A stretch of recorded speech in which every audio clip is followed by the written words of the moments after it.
شروع اللہ کے نام سے جو بڑا مہربان نہایت رحم والا ہے۔ جو اللہ کی راہ سے اعتراض کرتے تھے، اس میں کچھ باتیں تلاش کرتے تھے، اور وہ لوگ آخرت کے بھی منکر تھے۔ ان دونوں کے درمیان ایک آڑ ہوگی، اور اعراف کے اوپر بہت سے آدمی ہوں گے۔ وہ لوگ ہر ایک کو ان کے قیافہ سے پہچانیں گے، اور اہل جنت پکار کر کہیں گے السلام علیکم۔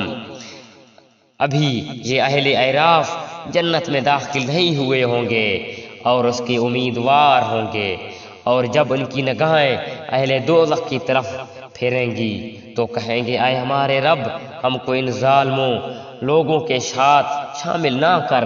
اور اہل اعراف بہت سے آدمیوں کو جن کو کہ ان کے قیافے سے پہچانیں گے، پکاریں گے، کہیں گے تمہاری جماعت اور تمہارے اپنے کو بڑا سمجھنا تمہارے کچھ کام نہ آیا۔ کیا یہ وہی لوگ ہیں جن کی نسبت تم قسمیں کھا کھا کر کہا کرتے تھے اللہ تعالیٰ ان پر رحمت نہ کرے گا؟ ان کو یوں حکم ہوگا کہ جاؤ جنت میں، تم پر نہ کچھ خوف ہے نہ کچھ مغموم ہوگے۔ اور دوزخ والے جنت والوں کو پکاریں گے کہ ہمارے اوپر تھوڑا پانی ہی ڈال دو، یا اور ہی کچھ دے دو جو اللہ نے تم کو دے رکھا ہے، اور ہی کچھ دے دو اور جو اللہ نے تم کو دے رکھا ہے۔ جنت والے کہیں گے اللہ تعالیٰ نے دونوں چیزوں کو کافروں کے لیے بندش کر دی ہے، جنہوں نے دنیا میں اپنے دین کو لہو و لعب بنا رکھا تھا، اور جن کو دنیاوی زندگی نے دھوکے میں ڈال رکھا تھا، سو ہم آج کے روز ان کا نام بھول جائیں گے جیسا کہ وہ اس دن کو بھول گئے۔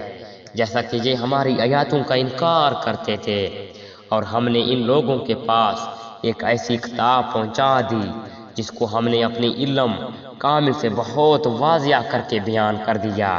وہ ذریعہ ہدایت اور رحمت ان لوگوں کے لیے جو ایمان لائے ہیں، ان لوگوں کو اور کسی بات کا انتظار نہیں، صرف اس کے اخیر نتیجے کا انتظار ہے۔ جس روز اس کا اخیر نتیجہ پیش آئے گا، اس روز جو لوگ اس کو پہلے سے بھولے ہوئے تھے یوں کہیں گے واقعی ہمارے رب کے پیغمبر سچی سچی باتیں لائے تھے، سو اب کیا کوئی ہمارا سفارشی ہے کہ وہ ہماری سفارش کر دے؟ کیا ہم پھر واپس بھیجے جا سکتے ہیں تاکہ ہم لوگ ان اعمال کے جن کو ہم کیا کرتے تھے برخلاف دوسرے اعمال کریں؟ بے شک ان لوگوں نے اپنے آپ کو خسارے میں ڈال دیا، اور یہ جو باتیں تراشتے تھے سب گم ہوں گے۔